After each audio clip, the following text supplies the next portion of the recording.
Une organisation, au fond, c'est un peu comme une personne. Si son histoire n'est pas claire, eh bien, difficile d'avoir de l'influence. Mais la clarté, comment est-ce qu'on mesure ça au juste? Une étude fascinante sur le secteur public marocain nous donne des réponses, et elles sont plutôt surprenantes. On va voir ça de plus près. Et voilà l'idée centrale, le cœur du réacteur de ce rapport. On est, aujourd'hui, complètement submergé d'informations, pas vrai? Du coup, le but, ce n'est plus de crier le plus fort. Non, non. Le vrai enjeu, c'est de se faire comprendre. Avoir un message simple, un message cohérent, c'est ça la nouvelle clé de l'influence. Alors, premier constat de l'étude, et franchement il est saisissant, on a affaire à un paysage à deux vitesses, vraiment. D'un côté, on a ce qu'ils appellent les institutions repères, de vrais modèles de clarté, et de l'autre, les opérateurs complexes, dont le message est beaucoup plus flou. Et entre les deux, il y a un véritable fossé qui se creuse. Bon, ce fossé, à quoi il ressemble concrètement? La section qui suit, elle nous donne un diagnostic visuel. Et c'est très, très parlant. Et là voilà, cette fameuse cartographie de la clarté.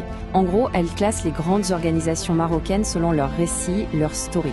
Et ce qui saute aux yeux, mais vraiment tout de suite, c'est l'écart. Il est énorme.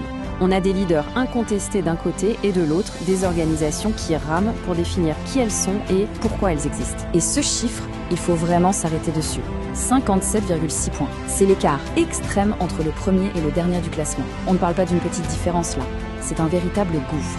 Un gouffre qui sépare les niveaux de clarté. Allez, regardons un peu le haut du panier, les champions du classement. Des institutions comme Massen ou Banque Al Maghreb. Elles sont décrites comme des véritables ancres. Pourquoi ?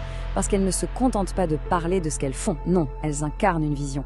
Et ce qui est fascinant, c'est que leur clarté apporte de la stabilité à tout leur écosystème. Et là, il y a un chiffre clé à retenir. 70. 70 points. C'est un seuil critique. Au-dessus de ce score, une institution est perçue comme une autorité, avec un cap, une direction claire. En dessous, eh bien, elle risque de n'être vue que comme un simple exécutant technique, défini par ses problèmes du quotidien et pas par sa vision. C'est vraiment à partir de ce seuil que la clarté commence à façonner la perception publique. D'accord, mais alors, une question se pose. Pourquoi est-ce que tant d'organisations tombent dans cette zone de complexité? L'analyse, en fait, identifie 3 grands pièges narratifs. Le premier, c'est ce qu'on appelle le piège de la multimission. C'est simple. Dès qu'une institution essaie de jongler avec trop de projets ou de porter une promesse trop large, son message se dilue complètement. Sa lisibilité s'effondre. Le problème, ce n'est pas un manque de compétences, attention. C'est une absence de hiérarchie dans le récit. À trop vouloir tout dire, on finit par ne plus rien dire de clair du tout. Deuxième piège, le plafond opérationnel. Imaginez une balance. D'un côté, l'urgence du quotidien. Les opérations, les incidents, la gestion de crise. Ça pèse lourd, très lourd. De l'autre côté, la vision à long terme, qui paraît toute légère en comparaison. Et le risque, c'est que l'organisation soit définie par ses problèmes et plus du tout par sa vision. Elle est vue comme un simple exécutant, coincé sous ce plafond. Et enfin, le troisième piège, qui est peut-être le plus subtil, l'anomalie identitaire. Le cas de l'UM6P est un exemple parfait. Avoir une excellente réputation académique, être un acteur majeur, ça ne suffit pas si personne ne peut expliquer simplement pourquoi cette institution existe. Quel est son pourquoi fondamental? Sans ce récit simple et clair, son influence réelle reste limitée, malgré tout son prestige. Bon, maintenant que le diagnostic est posé, on a une vision assez claire des problèmes. Passons aux solutions.